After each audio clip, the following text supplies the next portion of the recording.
Hi there. Today I'd like to talk about Holbein Acryla Gouache. I've been using it in a couple of my videos. They have an acrylic emulsion in them that you can paint over top of them without lifting what's underneath. So they're somewhere between an acrylic paint and a gouache, a true gouache. But this is a nice set. The colors are really nice and bright. And what I wanted to demonstrate was how to tone down an intense color. Say you have a color like this horizon blue, which is a really nice sky color, and you just want to tone it down without changing the color. You may know that adding the complement of a color will neutralize it and tone it down. So theoretically, adding orange to our blue will make it grayer. So let me just demonstrate that. I'm just going to use this orange, which is right here, and I'm going to add it to my horizon blue.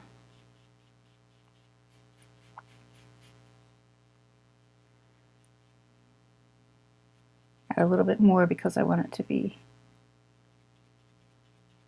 opaque, and I'm using this Stay Wet palette, which is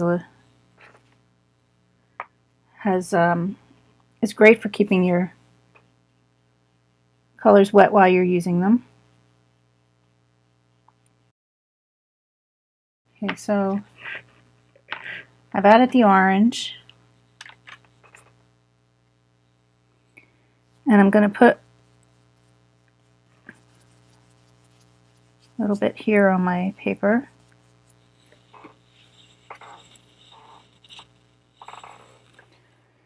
And you can see that adding the orange to my blue has made it darker and greener. I'm going to put my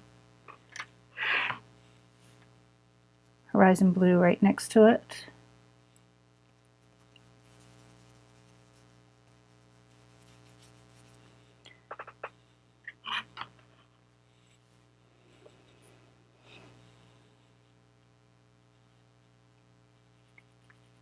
I can add a little bit more horizon blue to try to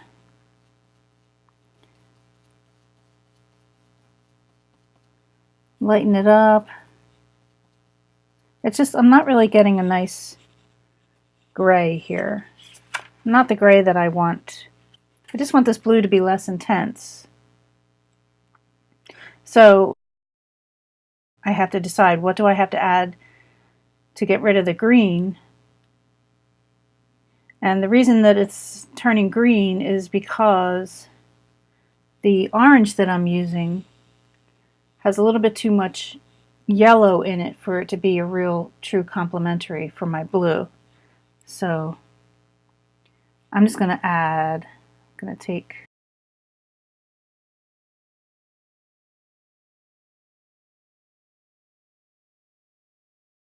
I'm going to use carmine, which is a little bit more of a bluish red. And I'm going to add that to my orange.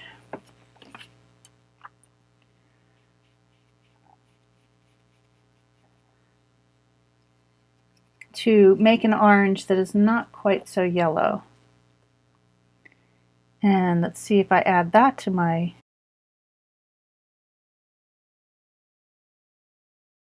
blue.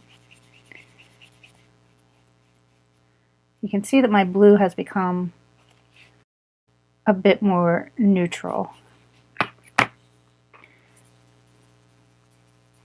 I'm going to put that on my paper here so you can see.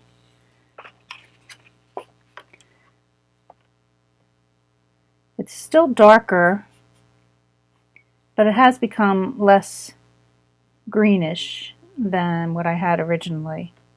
Definitely more neutral, but it's still pretty dark. So now I think I need to add some white to it.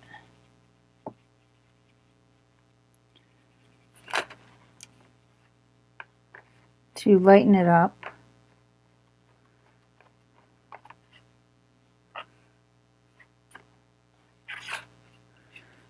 Better, but now it's kind of looking a little bit too red. So I want to add some more blue to it.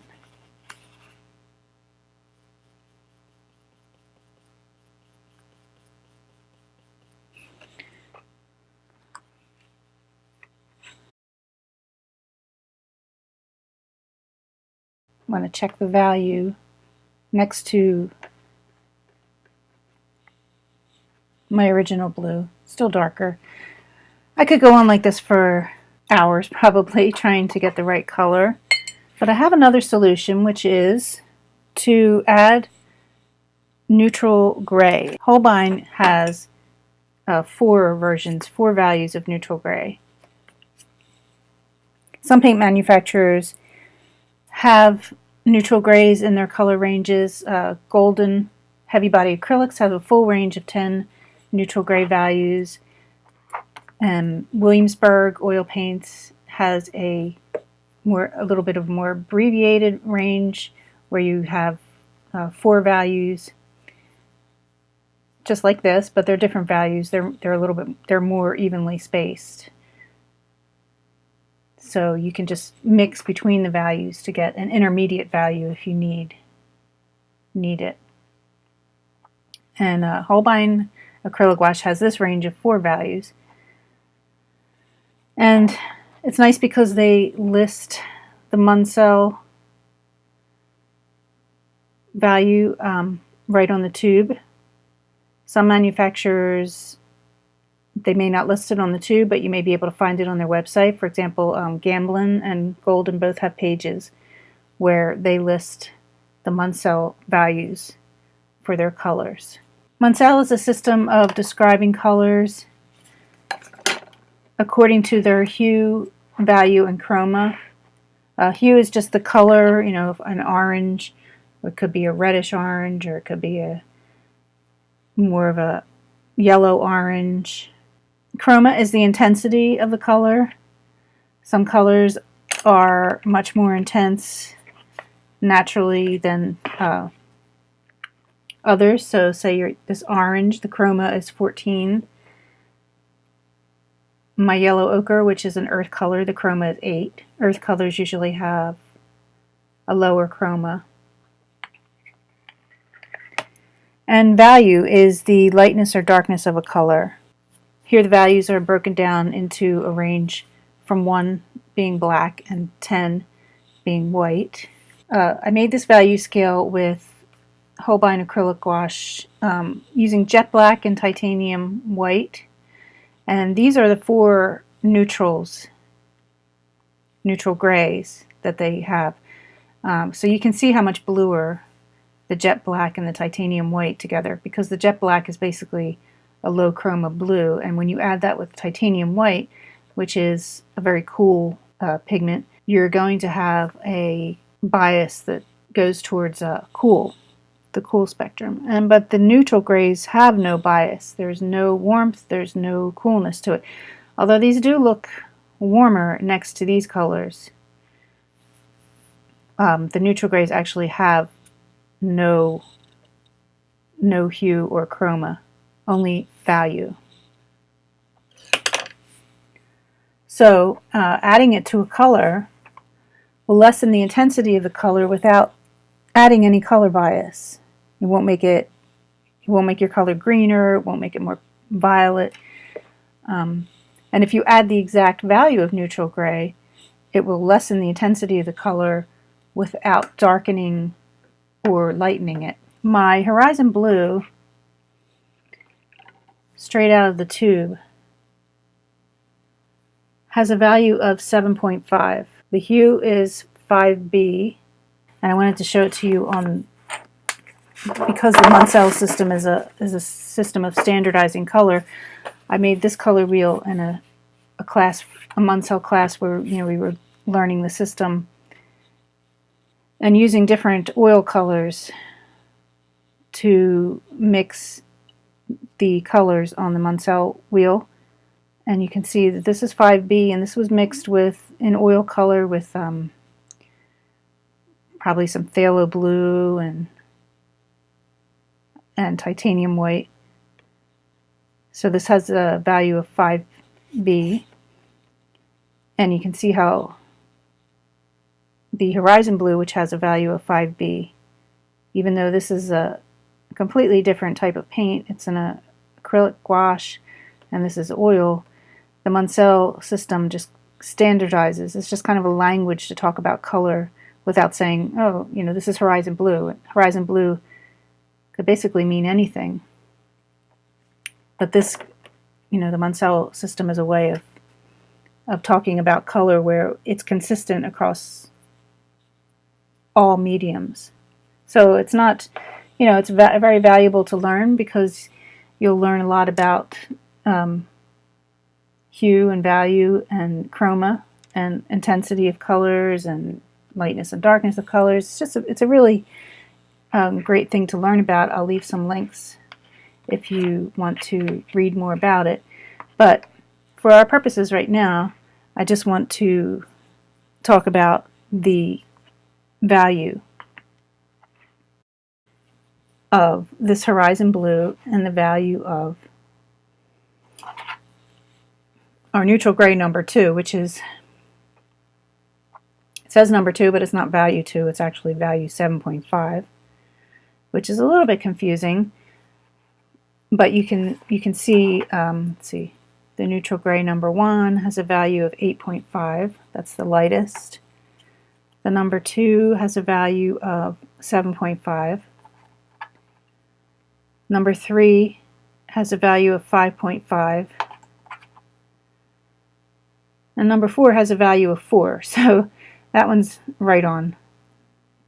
Number 4 is value 4. The others, not sure why, but they're kind of spaced out unevenly. But as long as you look at your value, you know, you can see, you go by the value and not the number. But if I add this value, if I add this neutral gray number 2, which has a value of 7.5, to my horizon blue, which also has a value of 7.5, I'm going to be able to tone down the intensity of this blue without changing the lightness and darkness of it or the hue. So I'll take my horizon gray and I'll add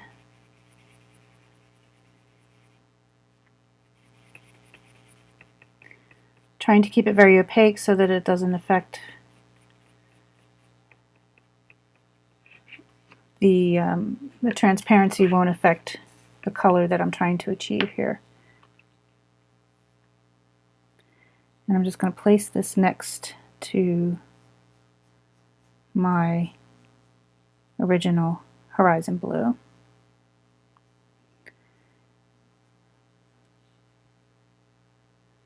So wow, what a difference.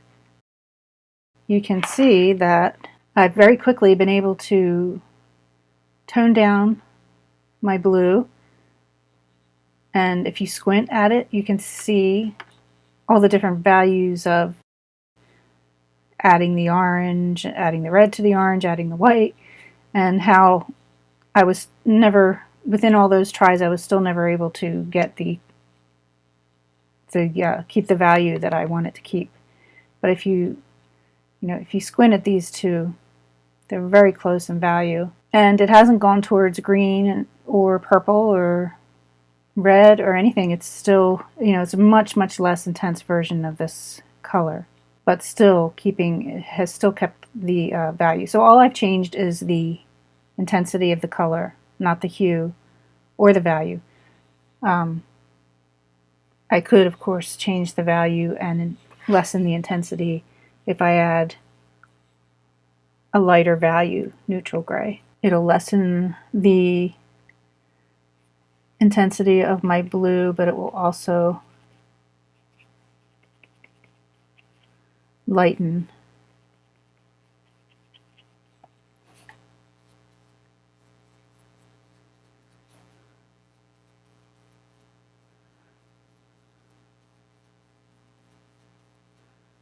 So it's just a quicker way of achieving a neutral version of any color that you want to try to achieve without having to struggle with finding the exact complementary. So So let me do a little sky.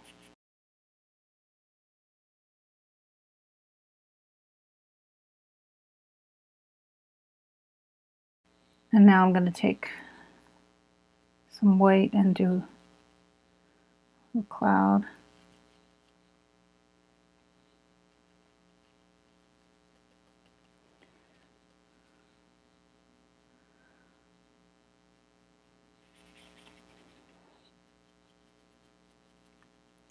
And add a bit of my neutral blue to the underside.